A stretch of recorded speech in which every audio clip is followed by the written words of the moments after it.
Baik, bismillahirrahmanirrahim. Assalamualaikum warahmatullahi wabarakatuh.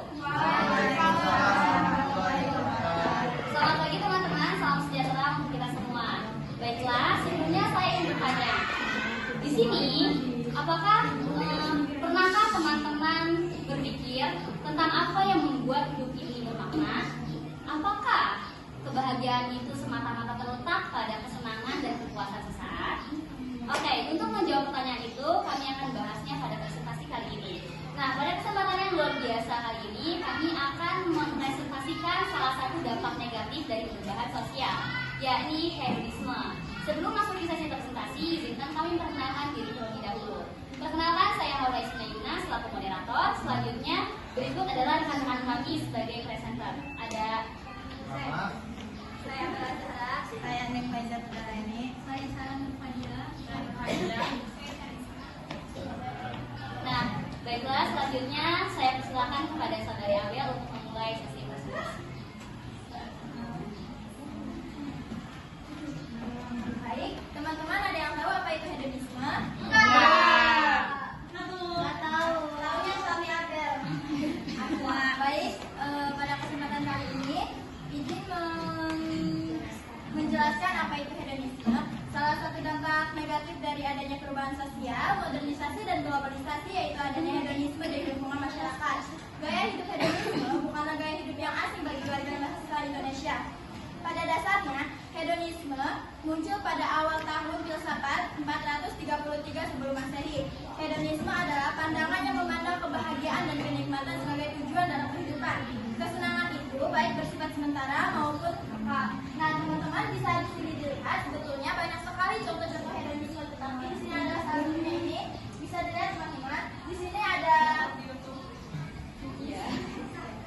sini ada beberapa ciri-ciri yang berbelanja dan memenuhi keinginan mereka dan kepuasan mereka, padahal pakaian mereka itu masih dibilang masih sangat layak untuk dipakai, tetapi mereka memilih dengan memenuhi kebutuhan dan keinginan mereka dan yang selera.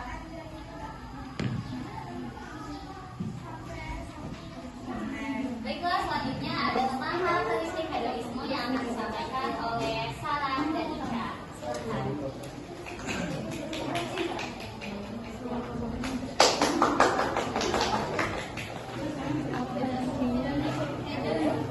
Hedonisme egoistik adalah hedonisme yang bertujuan untuk mendapatkan kesenangan. Kesenangan yang dimaksud ialah dapat dinikmati dengan waktu yang lama. Contohnya bisa kalian lihat. Contohnya makan makanan yang enak, murah dan jenisnya banyak. Disediakan pula waktu yang cukup lama untuk menikmati hidangannya. Seperti pada perjamuan makanan ala Ramadan.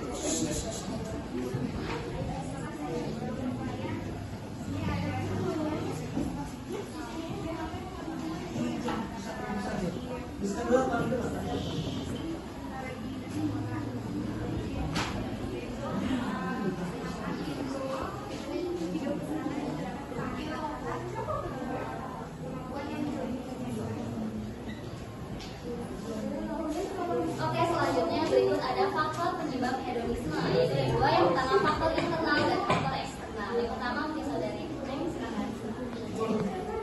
Baik teman-teman, yang pertama ada faktor internal. Sudah menjadi dasar sifat dasar manusia untuk mendapatkan sesuatu sebanyak-banyaknya dengan bekerja yang seringan-ringannya. Sifat dasar hal yang lain juga, yaitu ada rasa ketidakpuasan manusia yang tidak pernah berujung. Hal inilah yang dapat menjadikan manusia menjadi serakah dan cenderung materialistik. Kecenderungan inilah yang apabila tidak dikendalikan dengan baik akan mengakibatkan konsumerisme yang berujung pada hedonisme. Sebenarnya sifat ini bisa diatasi apabila manusia sadar bahwa sebenarnya kewajiban utama di dunia ini adalah untuk beribadah kepada Allah. Dan juga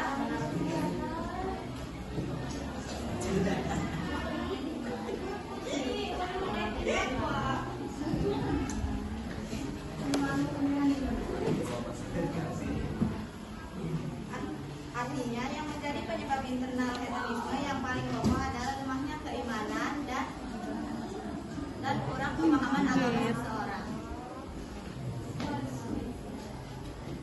Selanjutnya yang kedua ada faktor eksternal. Adapun faktor eksternal penyebab hedonisme yang paling utama adalah arus globalisasi informasi.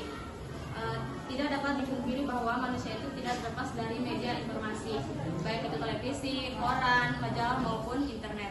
Media inilah yang dapat menyebabkan arus informasi begitu deras. Dalam arti informasi yang ada di satu belahan dunia dapat dinikmati di belahan dunia lainnya. Dalam media informasi tak jarang ditampilkan berbagai macam kebudayaan maupun gaya hidup yang ada di belahan dunia lainnya, terlebih dari Eropa ataupun Amerika Serikat. Sedangkan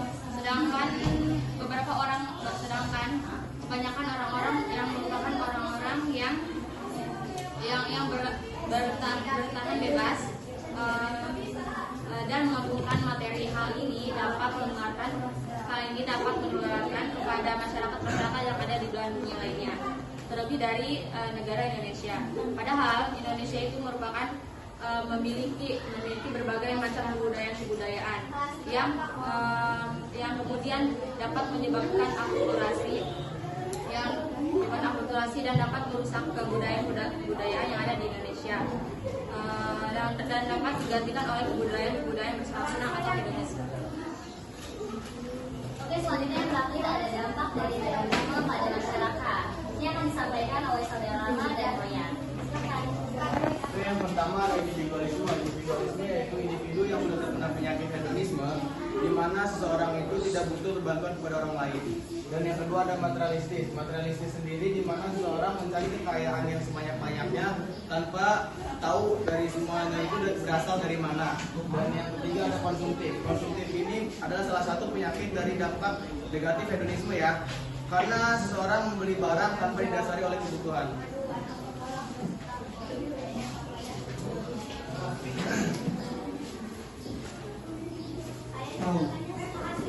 Selanjutnya ada pemalas. Pemalas merupakan akibat yang ditimbulkan dari budaya hedonisme karena mereka selalu menyia-nyiakan waktu. Manusia menjadi tidak menghargai waktu, kurangnya kesadaran dalam mempergunakan waktu, komunitas dan berkeluarga. Selanjutnya lupa tanggung jawab. Hedonisme membuat orang lupa akan tanggung jawabnya karena apa yang dia lakukan semata-mata untuk mencari kesenangan diri. Jika orang tersebut mampu menggeser budaya Indonesia, maka sedikit demi sedikit Indonesia akan kehilangan jati diri sesungguhnya. Terus memprioritaskan kesenangan diri sendiri daripada memikirkan orang lain. Hedonisme membuat manusia akan memprioritaskan kesenangan diri sendiri dibanding memikirkan orang lain, sehingga menyebabkan hilangnya rasa persaudaraan, terima kasih dan kesetiakawanan tersendiri. Dan terakhir ada meningkatnya kriminalitas. Hedonisme membuat meningkatnya kriminalitas. Tindak kriminal yang akhir-akhir ini malah terjadi kebanyakan dilakukan oleh sifat hedonisme yang semakin. Oh ya, teman-teman, ini jadi salah satu contoh tadi yang disebutkan sama Rama dan Royan, ini ada gambarnya. Selanjutnya sebelum sampai pada kesimpulan, di sini kami membuka sesi tanya jawab bersama diskusi kepada Dia kumaha?